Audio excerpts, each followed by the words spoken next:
Olá, hoje é sexta-feira, 5 de junho, eu sou André Ricardo e você está assistindo ao Senado Agora. Hoje é o Dia Mundial do Meio Ambiente. O programa Eco Senado de Junho estreia amanhã, trazendo uma entrevista com o senador Jorge Viana, vice-presidente do Senado. Relator do novo marco legal da biodiversidade, sancionado no mês passado pela presidente Dilma Rousseff, Jorge Viana destacou os avanços da nova lei. Jorge Viana fez um histórico da matéria, inicialmente regulamentada por uma medida provisória em 2001.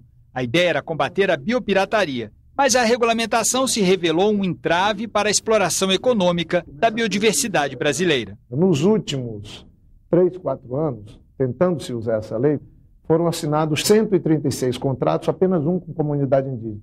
Então, o debate sobre a nova lei da biodiversidade, ele veio a partir de uma exigência da indústria farmacêutica, da indústria de cosméticos, mas eu digo hoje, passado, inclusive com a lei sancionada, o Brasil agora tem uma lei, tem um instrumento, graças à ação do Congresso, graças à iniciativa do próprio governo, graças ao envolvimento de todos, uma lei que pode ser uma referência e mudar a economia do Brasil. Jorge Viana garantiu que a nova lei representa um avanço. É uma lei complexa, mas ela simplificou o processo. A comunidade científica agora vai poder pesquisar, que não podia antes. Nós vamos poder ampliar fortemente o conhecimento de toda a base da biodiversidade que nós temos, para que a gente possa transformar isso num ativo econômico, em geração de emprego e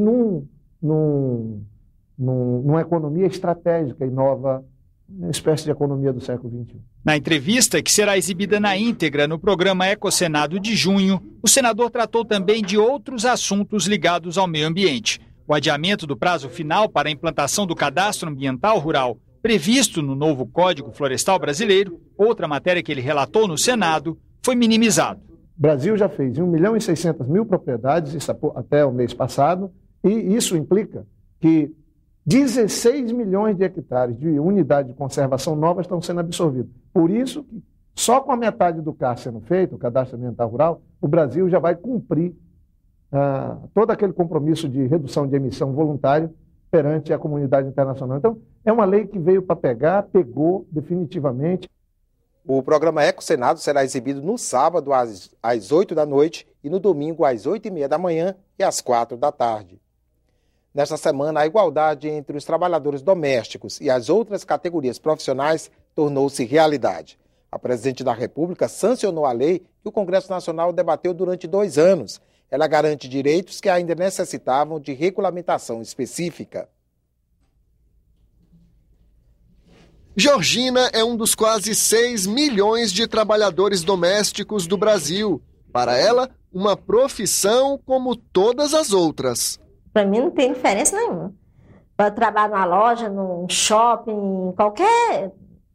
Para mim não faz diferença nenhuma. Mas para a lei tinha diferença sim. Foi preciso uma emenda à Constituição para garantir à categoria direitos que valem para os outros trabalhadores, como a jornada de 44 horas semanais. Só ganha minhas férias e 13º, né?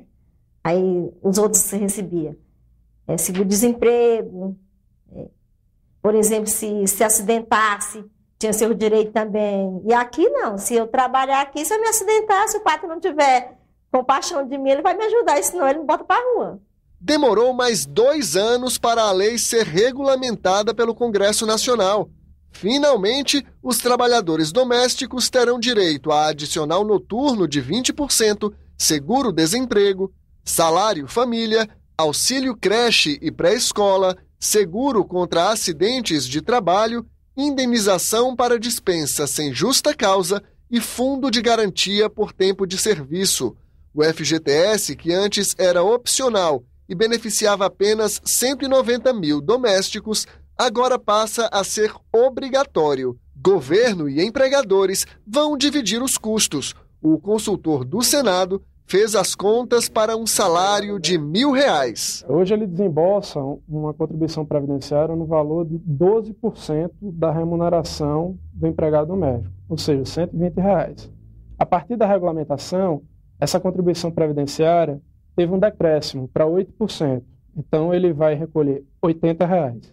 Só que o FGTS passou a ser obrigatório. Então, mais 8%. Então, mais R$ 80. Ele também é obrigado a arcar com seguro de acidente de trabalho, no percentual de 0,8%, e também com a antecipação da multa de 40% do FGTS, que a lei fixa em 3,2%, e passaria a pagar R$ 200. Mas a cobrança só começa depois que for implantada outra novidade da lei, o Simples Doméstico, um sistema que vai unificar num só boleto todos os pagamentos devidos pelo empregador, INSS, FGTS, multa por demissão sem justa causa, seguro contra acidente de trabalho e imposto de renda. O governo tem 4 meses para fazer funcionar o novo modelo. Romero Jucá é o autor do projeto que regulamentou os direitos dos trabalhadores domésticos. E aí é importante que se diga que não é só a empregada ou o empregado doméstico, mas é também o motorista, o caseiro, o vigia, enfim, todos aqueles que atuam no domicílio. Eles passaram a ter, com essa PEC, com essa emenda constitucional, a igualdade com todos os trabalhadores. E era preciso regulamentar essa igualdade. Igualdade que vai além da carteira assinada, lembra Georgina. Porque tem empregado, tem que pagar tudo direitinho, né? A regulamentação dos direitos dos trabalhadores domésticos teve 2 vetos, que não afetam a essência da lei. Um deles diz respeito aos motivos para a demissão por justa causa. O segundo é sobre horas extras para outras categorias profissionais. Esses 2 vetos ainda têm que ser analisados pelos parlamentares. Eles podem rejeitar ou acatar a decisão da Presidente da República. O Senado aprovou um projeto que vai diminuir o gargalo de processos no Judiciário e a criação do Banco de Desenvolvimento do BRICS. Confira estes e outros destaques desta semana. A semana começou com uma reunião dos presidentes das 2 casas do Congresso Nacional. Eles divulgaram uma proposta inicial da Lei de Responsabilidade das Estatais, com regras de transparência na gestão e nos investimentos de empresas públicas e sociedades de economia mista. O texto será detalhado por uma comissão formada pelos senadores José Serra, Otto Alencar, Romero Jucá e Walter Pinheiro, e por 4 deputados, Arthur Maia, Danilo Forte, André Moura e Rogério Rosso. Eu acho que essa lei fortalecerá o Brasil, a transparência, e acaba com esse mundo paralelo das estatais, que não tem controle público, que não tem acompanhamento do Congresso e que não dá respostas à sociedade. O plenário do Senado aprovou um projeto que pode diminuir o excesso de processos no Judiciário. O texto, que vai à sanção presidencial, regulamenta a mediação, um sistema em que as partes podem resolver os conflitos por meio de negociação. Existem 2 tipos de mediação. Na judicial, o profissional deve ter curso superior completo, mas não precisa ser em direito. Pelo projeto, os tribunais devem criar centros para a solução consensual de conflitos. Enquanto durar a negociação, o processo fica suspenso. Mas o procedimento deve ser concluído em 60 dias. Se houver acordo, o juiz determina o arquivamento da ação original.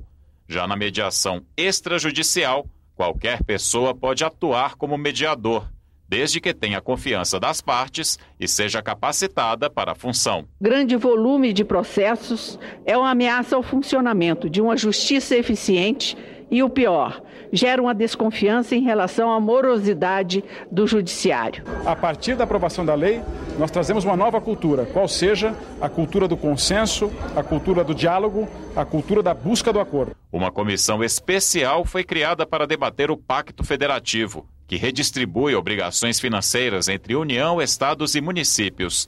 Os 15 integrantes da comissão têm 90 dias para revisar o texto. O relator dividiu o trabalho em 3 coordenadorias. Os governadores apresentaram uma pauta composta de 20 itens. Os senhores prefeitos apresentaram um conjunto de propostas que totalizam 18 reivindicações. Foram identificadas que estão tramitando na Casa 21 proposições relacionadas às demandas dos estados e 34 iniciativas legislativas relacionadas às demandas dos municípios. O Senado aprovou a criação do Banco de Desenvolvimento do BRICS, formado pelo Brasil, Rússia, Índia, China e África do Sul. A matéria foi aprovada no mesmo dia pela Comissão de Relações Exteriores e pelo plenário. O novo banco vai financiar projetos de infraestrutura e desenvolvimento sustentável dos países do grupo.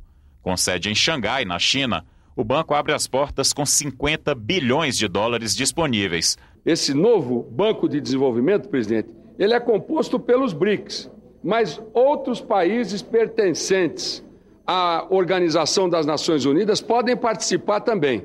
Mas os BRICS vão ter 55% do capital votante. Portanto, os BRICS terão controle sobre esses recursos. E estes foram os destaques da semana no Senado Federal. Ficamos por aqui e acompanhe outras informações sobre as atividades da Casa nos boletins do Senado Agora.